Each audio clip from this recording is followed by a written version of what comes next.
শিশুটির বাহুতে একটি বিশেষ চিহ্ন রয়েছে। বৃদ্ধ দরবেশ মুচকি হেসে বললেন, বেটা, তোমার এই ছেলে একদিন খলিফা হবে। ১৬ বছর বয়সে তার বিয়ে হবে।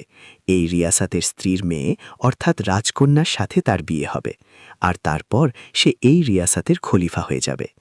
বৃদ্ধ দরবেশের এই কথা শুনে ইউনুস খুব খুশি হলেন। যখন গ্রামের লোকেরা জানল যে ইউনুসের ছেলে একদিন খলিফা হবে, তখন সবাই তাকে দেখতে আসতে লাগল।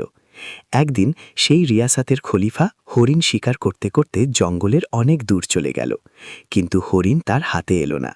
হরিণের পিছু কর্তব্য করতে খলিফার তৃষ্ণা পেয়ে গেল, কিন্তু আশেপাশে কোনো নদী বা পুকুর চোখে পড়ল না যেখান থেকে খলিফা তার তৃষ্ণা মেটে পারে। খলিফা অনেকক্ষণ ধরে জঙ্গলে এদিক সেদিক ঘুরছিলেন। পানির খোঁজে ঘুরতে ঘুরতে তিনি সেই গ্রামে পৌঁছে গেলেন যেখানে ইউনুস থাকতেন। সেখানে খলিফার দৃষ্টি পড়ল এক বৃদ্ধ দরবেশের ওপর।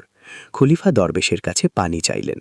বৃদ্ধ দরবেশ তাকে অপেক্ষা করতে বললেন এবং নিজের ঝুপড়ির ভিতর থেকে পানি আনতে গেলেন। পানি এনে খলিফাকে দিলেন। পানি পান করার পর খলিফা দেখলেন বাহিরে অনেক মানুষ একদিকে জোড়াও হয়ে যাচ্ছে। তিনি দরবেশকে সেই লোকেদের সম্পর্কে জিজ্ঞেস করলেন। দরবেশ জবাব দিলেন, এরা সবাই ইউনুসের বাড়ির দিকে যাচ্ছেন, কারণ সেখানে এক ভাগ্যবান শিশু জন্ম নিয়েছেন, আর এক বৃদ্ধ দরবেশ তার সম্পর্কে ভবিষ্যৎবাণী করেছেন। খলিফা অবাক হয়ে জিজ্ঞেস করলেন, বাবা, এমন কি ভবিষ্যৎবাণী করা হয়েছে যার জন্য সবাই ওই দিকে যাচ্ছে?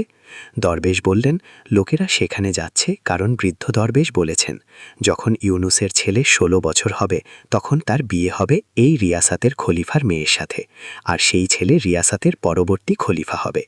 এ কথা শুনে খলিফা খুব রেগে গেলেন। তিনি বললেন, একজন সাধারণ কৃষকের ছেলের আমার মেয়ের সঙ্গে কিভাবে বিয়ে হতে পারে? খলিফা দরবেশকে বললেন, দাদা, যে আমি এই রিয়াসাতের খলিফা, আর আপনি কি মনে করেন আমি আমার মেয়ের বিয়ে এক গরিব কৃষকের ছেলের সাথে দিব? বৃদ্ধ দরবেশ শান্তভাবে জবাব দিলেন, বেটা, যা কারা ভাগ্যে লেখা থাকে তা কেউ মুছে ফেলতে পারে না। কিন্তু খলিফা তার ক্ষমতার পর খুব অহংকার করতেন। তিনি রেগে বললেন, বাবাজি, আমি তোমাকে দেখিয়ে দিব ভাগ্যের লেখা আমি মুছে ফেলতে পারি। বৃদ্ধ দরবেশ মুচকি হেসে বললেন, আমি এখানে আছি, তুমি দেখে নাও কি হয়। এ বলে খলিফা দরবেশকে সালাম করে তার প্রাসাদের দিকে রওনা হলেন। সে রাতে খলিফার ঘুম হলো না। তার মনে বারবার এই কথা আসছিল, যে কোনো মূল্যে তিনি দরবেশের ভবিষ্যৎবাণী সত্য হতে দিবেন না। পরের দিন খলিফা ছদ্মবেশ ধরে আবার সেই গ্রামে গেলেন। লোকজনের কাছে জিজ্ঞেস করে অবশেষে তিনি ইউনুসের বাড়িতে গেলেন।